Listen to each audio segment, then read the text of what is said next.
Welcome to my channel, The Spiritual Sar, Simplifying Bhagavad Gita. Shrimad Bhagavat Gita अध्याय 2 श्लोक 15। यह ही न व्यथ्यन्त्येते पुरुषं पुरुषर्षभ समदुःख सुखं धीरं सोमृतत्वाय कल्पते। हे पुरुष श्रेष्ठ अर्जुन, जो पुरुष सुख और दुख में विचलित नहीं होता और इन दोनों में संभाव बनाए रखता है, वह निश्चित रूप से मोक्ष के योग्य है।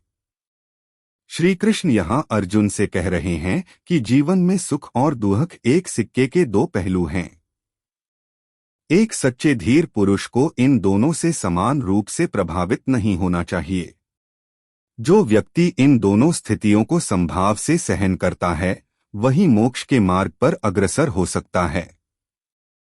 जो व्यक्ति आत्म साक्षात्कार की उच्च अवस्था प्राप्त करने के लिए दृढ़ प्रतिज्ञ है और सुख तथा दुख के प्रहारों को संभाव से सह सकता है, वह निश्चय ही मुक्ति के योग्य है।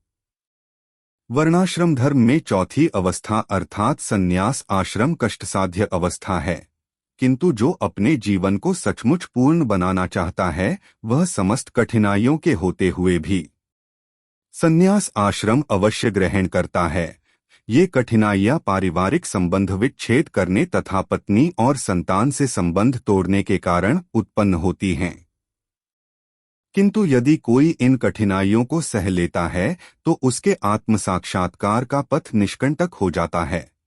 आथ अर्जुन को क्षत्रिय धर्म निर्वाह में दृढ़ रहने के लिए कहा जा रहा है। भले ही स्वजनों या अन्य प्रिय व्यक्तियों के साथ युद्ध करना कितना ही दुष्कर क्यों न हो, भगवान चैतन्य ने 24 वर्ष की अवस्था में ही संन्यास ग्रहण कर लिया था। यद्यपि उन पर आश्रित उनकी तरुण पत्नी तथा वृद्धा मां की देखभाल करने वाला अन्य कोई न था, तो भी उच्चादर्श के लिए उन्होंने संन्यास ग्रहण किया और अपने कर्तव्य पालन में स्थिर बने रहे। भवबंधन से मुक्ति पाने का यही एकमात्र उपाय है। श्लोक का सार। यह श्लोक हमें यह सिखाता है कि जीवन में आने वाले हर दुख और सुख का संभाव से स्वागत करना चाहिए। यह स्थिरता और धैर्य ही हमें मोक्ष के मार्ग पर ले जाता है।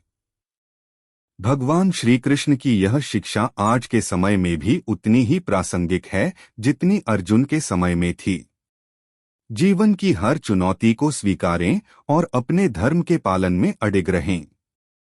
यही सच्ची मुक्ति का मार्ग है। अगर आप इसी प्रकार श्रीमद् भगवत गीता सुनना चाहते हैं तो please like share subscribe also comment.